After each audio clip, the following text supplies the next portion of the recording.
All right, gentlemen, next order of business. The Elm Street 4K cover. If I may, I have something ready to go. Oh, is it brand new, never before seen artwork in celebration of the 40th anniversary of the most influential horror movies of all time? Yes. Behold. My God. So let me get this straight. You've taken pre-existing artwork from the original 1999 DVD release, but that isn't even a representation of how Fred looks in part 1. Not only that, you've also got a promo still from Freddy vs. Jason accompanied with a shot of the glove from the 2010 remake. Yes, genius.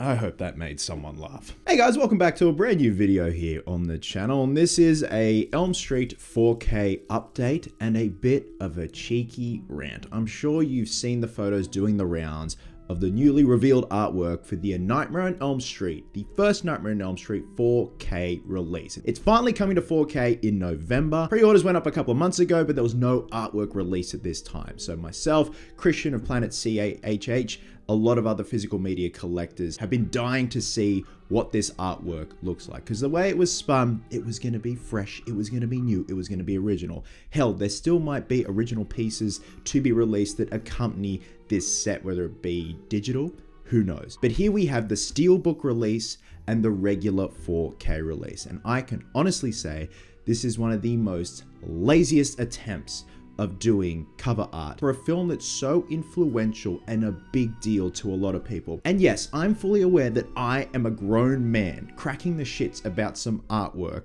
for a 4K release, but when this particular film is one of your most treasured films and means a lot to you, this means a lot to you as well. Now let's look at the standard 4K cover. It's actually reused from the 1999 DVD release where you've got the full screen and the widescreen edition. I actually have this particular edition. It's downstairs in storage, but it's actually signed by Robert Englund. I've shown it in a few other videos. And like I said in that skit, this is the part 4 Freddy. This is a promo shot from part 4. If they had replaced it with Fred from part 1, I think it still would have looked good. I like the red aesthetic, everything that's going on, but then we move on to the Steelbook edition. On the actual Steelbook itself, on the left, they've reused the cover art from the original Blu-ray release, which is a mixture of part 4 Fred and the remake glove. Then to the actual casing itself, it's a promo shot from Freddy vs. Jason, where it's the back of Fred with his glove. Now the inside, I adore that promo shot of Robert standing in the boiler room from part 1. If I had access to a super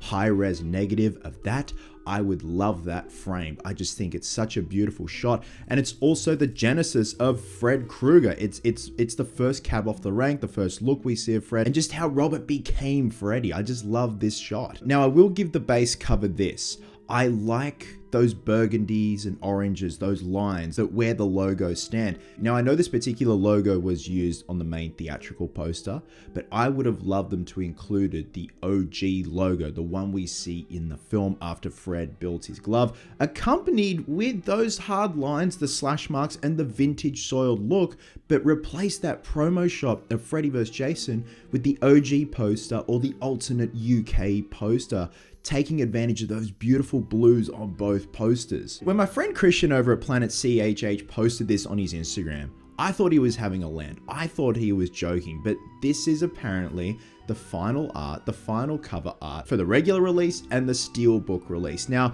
there are murmurs that there are some original art pieces yet to be released that possibly could be accompanying these sets, but I don't know. But to me, this is just lazy, man.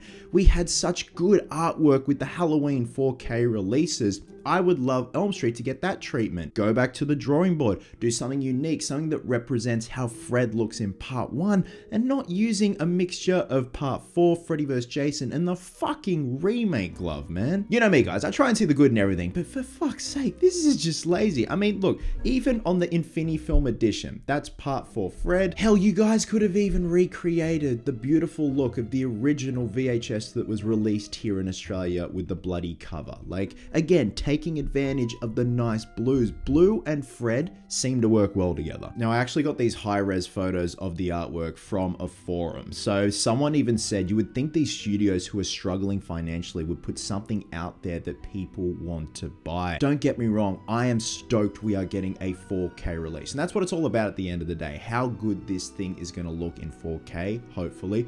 But also when the artwork's on point and a banger, it just helps with the whole package. Not when it's just been lazy slapdash put together using pre-existing designs in the past that quite frankly don't represent the film. So someone also said on this particular thread, the back is very similar to the first US/Canada steelbook, which I don't think has been bettered. The front has an 80s Freddy t-shirt vibe like the one sold in HMV. And that's what I mean. I love those retro lines with the logo, the slash marks, and how soiled that looks with that particular filter. It could have been worse. Really do hope they use the original poster as shown above from the UK, and that's this one right here. Someone replied, it won't be the original art, unfortunately. Says in the descriptions that it's key new artwork. And that's pretty much it, guys. Just a little rant in regards to how excited I was initially to see what this artwork could look like. Again, don't get me wrong. I'm just stoked we're getting a 4K release, and hopefully down the line, the rest of the Elm Street films. I can't wait to see how they look in 4K glory.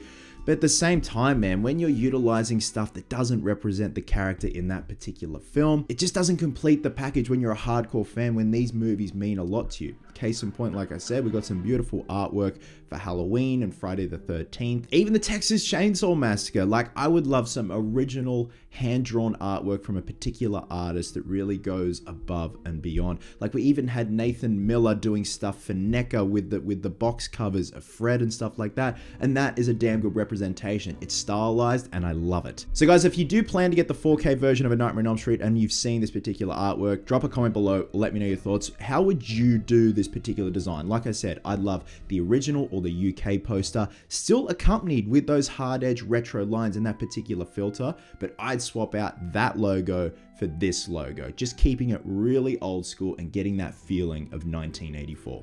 Love you guts, and I'll catch you in the next one.